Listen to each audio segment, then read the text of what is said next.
Una niña de 6 años fue abandonada en el bosque por su madrastra, que juró que, si sobrevivía, era porque debía hacerlo. Carol Ann Walker pensó que su crueldad quedaría impune, amparada por el silencio y la indiferencia.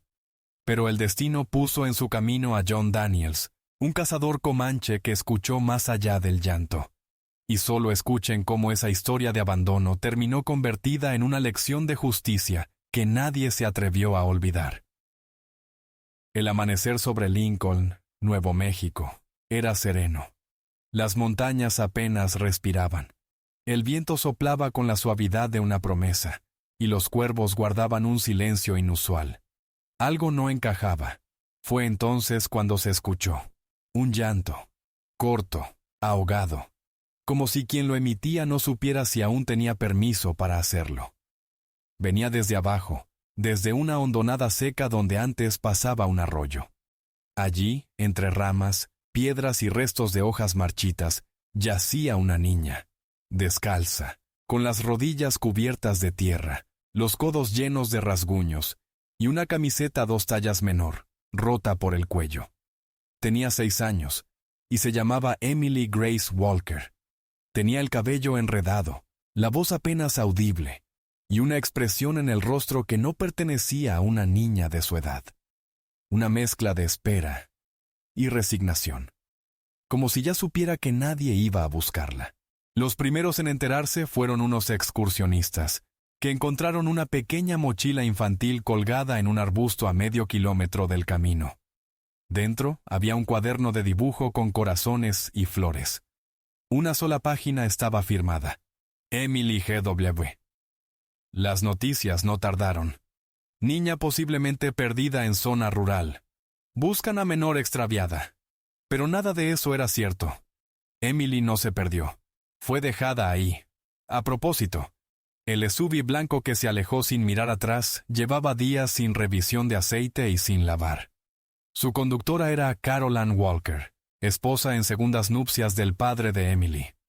Una mujer de apariencia pulcra, voz dulce en público, y palabras cortantes en privado. Durante semanas, Carol Ann había dejado caer comentarios en voz baja. Que Emily era difícil, que se orinaba por las noches, que la miraba raro, que no era suya, y por tanto, no tenía por qué cargar con ella.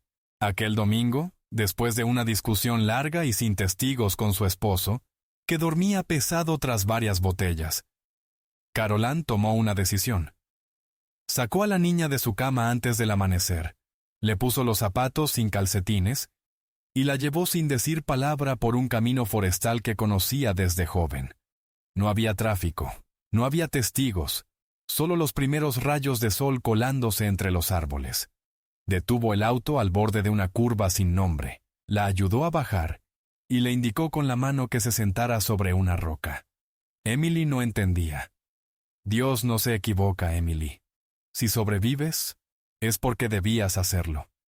Fue todo lo que Carol Ann dijo, antes de regresar al auto, cerrar la puerta con firmeza y desaparecer en una nube de polvo. La niña se quedó allí, sentada, esperando. Primero llamó, luego gritó, luego lloró. Las aves la escucharon, el aire también, pero nadie vino. El sol subía, las sombras se acortaban, y Emily se abrazó a sí misma, temblando. Horas después, cuando la fuerza para llorar se le agotó, cerró los ojos. Y entonces, como si el bosque hubiera decidido intervenir, el viento cambió de dirección y trajo consigo pasos firmes, ajenos, humanos, pasos que harían que su historia comenzara de nuevo. A esa hora del día, el bosque parecía respirar con lentitud. Las ramas crujían apenas, como si los árboles compartieran secretos antiguos con el viento. Entre esas colinas silentes, avanzaba un hombre de paso firme, mirada baja y alma desgastada. John Elkhart Daniels. No era del lugar, no tenía dirección postal ni vecinos que lo saludaran. Vivía solo en una cabaña de madera oscura que él mismo construyó a mano, a media jornada del pueblo más cercano. Nadie lo conocía del todo, y él prefería que así fuera. John no era policía, no era rescatista, era cazador, pero no uno de armas modernas. Usaba arco largo, fabricado con fresno seco y tendones de ciervo. Cazaba solo lo necesario y hablaba poco, como si las palabras tuvieran que ganarse el derecho a ser usadas. Aquella mañana, seguía huellas frescas en el barro cuando escuchó algo que lo detuvo en seco. Un sonido débil, quebrado. Como si alguien intentara llorar sin molestar al mundo. John alzó la cabeza, cerró los ojos por un instante. El viento le hablaba, y en su interior, algo, un eco, una memoria, tal vez los ancestros, le dijo: «Ve». Se apartó del sendero, bajó por una quebrada y cruzó entre zarzas hasta encontrarla. Emily, sentada sobre la misma roca donde la habían dejado, con los pies cubiertos de polvo, los ojos abiertos pero como dormidos. Tenía la piel seca, la boca agrietada y un hilo de voz que ya no salía. No intentó huir. Tampoco se asustó. John no se movió al verla. Solo respiró hondo. Esa mirada la había visto antes. 8 años atrás, su hija Abigail, de 7, había muerto en un accidente durante una excursión familiar. Desde entonces, John dejó de hablar de ella, pero no dejó de verla en sueños. Y ahora, esos mismos ojos estaban frente a él, en una niña ajena, perdida, temblando de frío. No preguntó quién era ni qué hacía allí. No necesitaba explicaciones. Quitó su chaqueta gruesa de lona y se la puso con cuidado. Luego, con la suavidad de quien carga algo más frágil que el silencio, la levantó en brazos. «Estoy contigo», murmuró, en voz baja, en comanche. Emily no respondió. Solo apoyó la frente contra su pecho y cerró los ojos. El trayecto hasta su cabaña fue largo, pero John no soltó ni una palabra más. Al llegar, encendió el hogar. Acomodó mantas, puso a hervir agua, y preparó una sopa ligera, como la que solía cocinarle a su hija cuando tenía fiebre. Emily se quedó sentada cerca del fuego. Observaba cada movimiento pero no hablaba. Solo respiraba, como si intentara entender si estaba realmente a salvo. Ya entrada la noche, mientras afuera la temperatura descendía y los grillos cantaban su lamento, John dejó una taza tibia frente a ella. Se sentó al otro lado de la mesa, sin invadir, sin presionar. Y entonces, con voz ronca y rota, Emily al fin habló. ¿Por qué? Una sola palabra, casi un susurro. Pero en esa pregunta cabía todo el abandono del mundo. John no respondió con frases. Solo desvió la mirada hacia la llama de la chimenea, como si en ese fuego buscara sentido a todo lo que acababa de pasar. Y por primera vez en muchos años, deseó que el bosque le ofreciera una respuesta. El lunes por la mañana, John Daniels llegó al pueblo con Emily envuelta en su chaqueta. No fue al hospital, fue directo a la estación del sheriff. Pero no obtuvo lo que esperaba. Los agentes escucharon su relato. Vieron a la niña. Tomaron nota, y luego soltaron una frase que cayó como plomo en el suelo. Si nadie ha denunciado su desaparición, no podemos actuar todavía. John no respondió. Solo miró al oficial como si pudiera ver a través de su uniforme. La niña a su lado no lloraba, pero tampoco hablaba, y en ese silencio, John tomó una decisión. Esa misma tarde, le tomó 3 fotos a Emily. Una del rasguño aún fresco en su hombro, otra de sus pies llenos de polvo, y una tercera de la mochila infantil, la misma que él había encontrado colgando de un arbusto. En la etiqueta, bordado con hilo rosado, se leía: Emily G. Walker. Luego buscó en su cuaderno de contactos un nombre que no había marcado en años: Melissa Green, hermana menor del padre de Emily, enfermera en Santa Fe. Mujer que había sido excluida de las reuniones familiares tras una pelea con Caroline. Cuando Melissa contestó la videollamada y vio el rostro de su sobrina, palideció. ¿Dónde la encontraste?», preguntó, con voz temblorosa.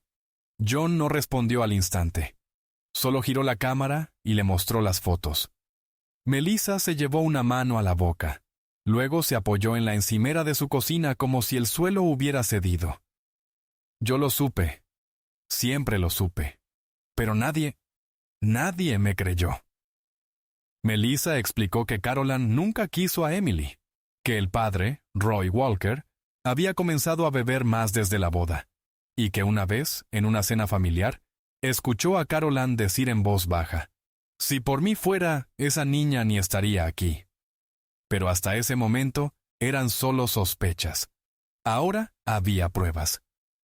Melissa llamó a una abogada de familia, y esa abogada pidió acceso inmediato a los registros digitales de Caroline, empezando por su cuenta telefónica. Y ahí estaba, el GPS del celular. Sin saberlo, Caroline aún compartía la misma cuenta en la nube que su esposo, y por tanto, sus movimientos quedaban registrados. El día y la hora coincidían, sin parada en ninguna gasolinera, sin desvíos. Solo una ubicación estática en el bosque, durante exactamente 12 minutos. Caroline fue llamada a declarar. Negó todo. Dijo que Emily salió corriendo mientras compraba combustible, que se desesperó buscándola, que no entendía qué había pasado. Pero los datos eran implacables, y lo peor, también lo eran las firmas.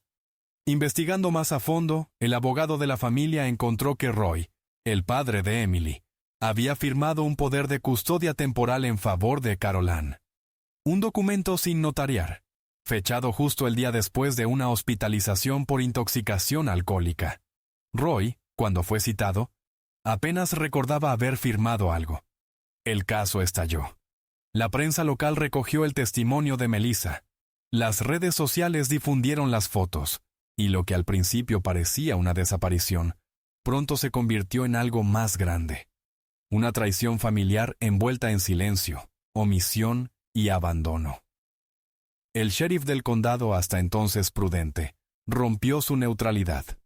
Convocó una rueda de prensa, y aunque evitó acusaciones directas, afirmó que se ha cometido una falta grave contra una menor y se procederá con el máximo peso de la ley.